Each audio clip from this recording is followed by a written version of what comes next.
Salut tout le monde, c'est Kirby54, je vous souhaite la bienvenue pour cette nouvelle vidéo de présentation de console. Aujourd'hui le 10 novembre 2016 est sorti, qu'est-ce qu'elle pèse la vache, la PS4 Pro. Et ça a été un petit peu le parcours du combattant de mon côté pour pouvoir me la procurer.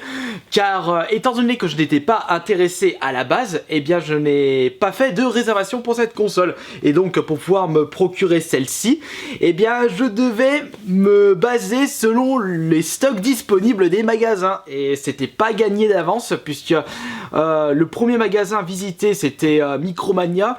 Et le vendeur m'avait dit qu'il y en avait plus aucune disponible sur les stocks, c'était que de la réservation, donc moi je dis merde, donc je suis parti dans un autre magasin, je vais à Carrefour, pas une trace d'une PS4 Pro, je sais même pas s'ils les ont mis en rayon pour le premier jour, et je suis parti juste après à Boulanger, et chance pour moi, il en restait plus qu'une en stock, et il y en avait une de réservée, et moi je dis oh bah ouf, heureusement du coup vous m'avez sauvé la mise pour cette vidéo, et du coup je l'ai acheté au prix conseillé de 400 €, ou plutôt 399,90, c'est des poussières, des brouettes, mais on s'en fout un petit peu pour quelques centimes.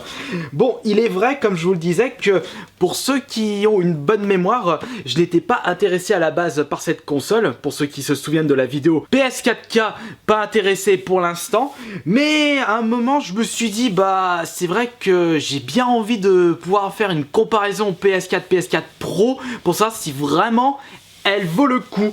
Et j'ai pensé également à la vidéo de Jojol où il avait présenté 3 iPhone 7 en une vidéo, et beaucoup de personnes, même moi je me suis dit mais putain, mais pourquoi il achète 3 iPhone 7, et il nous avait expliqué Jojol que il a décidé d'investir l'argent gagné grâce à YouTube dans l'achat de plusieurs iPhone 7 dans le but de pouvoir proposer du contenu, des vidéos de test en rapport avec ses téléphones.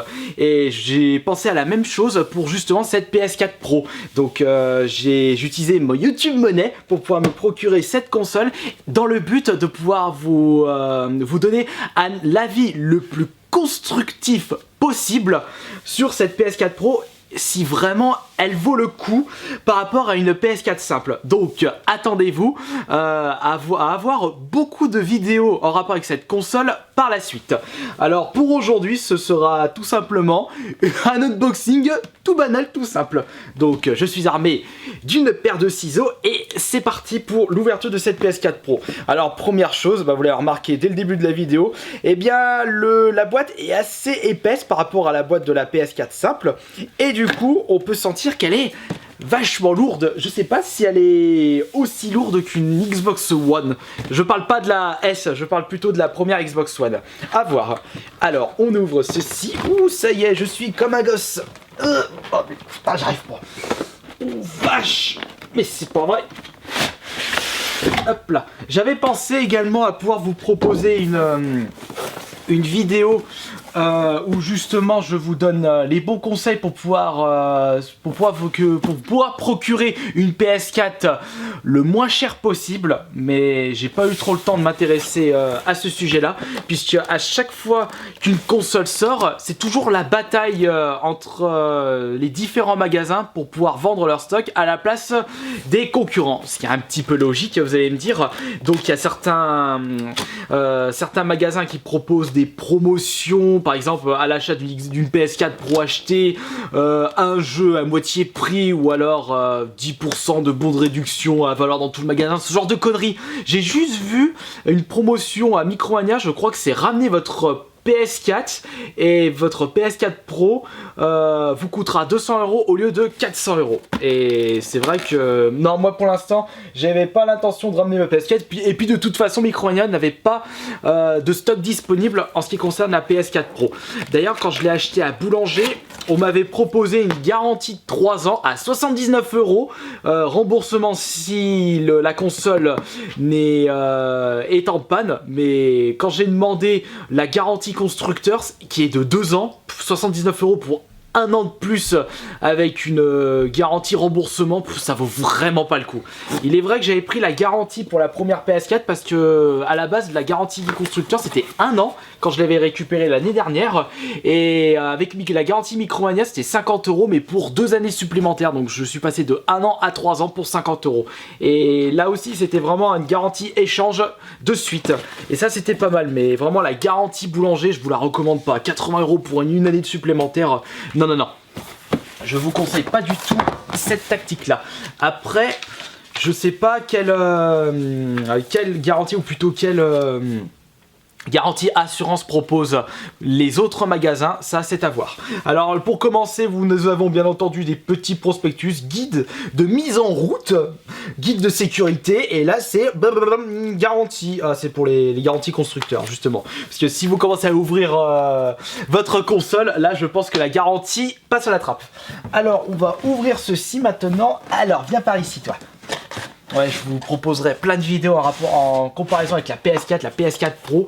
Et il est vrai que le top du top, ça aurait été d'acheter une PS4 Slim en même temps, mais non, j'étais pas intéressé à la base. Alors, voyons voir. Ici, nous avons très certainement la manette. Alors, voyons voir. Là, ce sont les câbles d'alimentation. Et la première chose que je voulais vérifier, on va faire ça tout de suite. Alors là, on a pour l'alimentation, alors ça c'est pour recharger votre manette PS4 qui est juste ici, voilà. Bon, elle reste la même, on va vérifier ça. Ah non, elle est à l'autre bout. Ouais, je pense que c'est la même, il n'y a pas marqué de PS4 Pro dessus. Au niveau du toucher, je vois pas trop de grosses différences. Ouais, c'est vrai, on n'a pas les manettes Xbox One Elite. Et là, je peux vous dire que pour avoir testé cette manette Xbox One Elite, franchement, elle est super agréable au toucher. Et je le redis, je le répète, la manette Xbox One est meilleure que la manette PS4. Pour ceux qui se disent tout le temps, si je suis un pro Sony. Non, pas du tout. Pour moi, toutes les consoles ont leurs avantages et leurs défauts. Et le top du top serait de tous les posséder. Mais malheureusement, pour certaines personnes, il faut faire des choix dans la vie. Alors ça, c'est le câble HDMI. Ça aussi, ça reste classique. Alors, par contre, oui, bah ça, je vais vérifier après. Parce que ce qui serait bien au pire, le lacet, c'est de jouer de la cocotte. Ce que j'ai l'intention de faire, je vais dégager... Alors, on n'arrive pas à voir, là, je vais mettre ça là. Je vais essayer de dégager la NES et la PS1 qui est juste ici et mettre la PS4 Pro juste à côté. Comme ça, si je souhaite faire des comparaisons de gameplay en un clin d'œil, eh bien j'aurai juste à transférer les câbles, si ce sont les mêmes, sur la PS4 Pro et sur la PS4 et vice versa. Ça peut être pas mal, au lieu de me trimballer avec 36 000 câbles. Et je peux vous dire que lorsque vous avez une Xbox One, une Wii ou une 3.6, une PS3, dans la PS3 je l'ai prêté, une PS2, une Mega Drive, une Wii branchée sur la même télé, je peux vous dire que c'est vraiment un merdier pas possible par rapport aux câbles derrière. Allez, maintenant on va passer au vif du sujet avec la PS4 Pro. Et d'ailleurs, il reste plus que ça dans la boîte. Franchement, ils évitent de mettre trop de choses inutiles maintenant. Alors, voyons voir. C'est un petit peu radin, je trouve, parce que je me souviens que quand j'ouvrais non pas mes PS3 ni mes PS4, mais mes Xbox 3.6, il y avait beaucoup plus de choses. Il y avait par exemple un casque intégré, disque dur. Non, après ça dépendait du pack acheté. Donc, qu'est-ce qu'elle fait elle? Bah, elle joue avec le lacet. Ah bon, allez, trêve de plaisanterie. J'ai vraiment pas envie de l'abîmer. Les protections juste là. Ah bah voilà. J'ai réussi à l'enlever sans enlever l'autre. La voici. Et bah dis donc, elle est là. Elle est toute jolie. Ouh. Déjà, on peut voir que c'est vraiment un bloc à côté de la première PS4. Regardez, elle est juste ici. Bon, on va passer à travers le design parce qu'ils ont pas à chercher loin.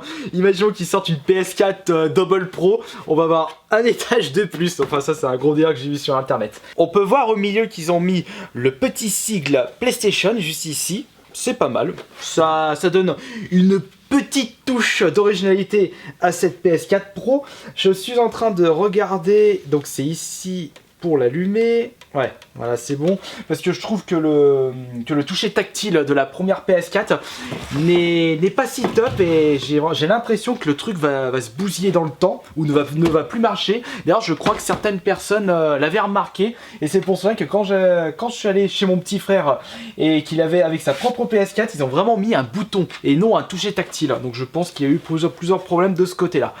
Bon, bien entendu, le problème lorsque vous achetez une console Day One, eh bien, vous pouvez vous attendre à des défauts de fabrication. Ça, c'est clair et net.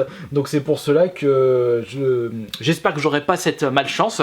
Et c'est pour cela que lorsque vous achetez une console, conservez bien précieusement votre ticket de caisse, votre bon de garantie. Parce que vous pouvez vous attendre à des petits soucis.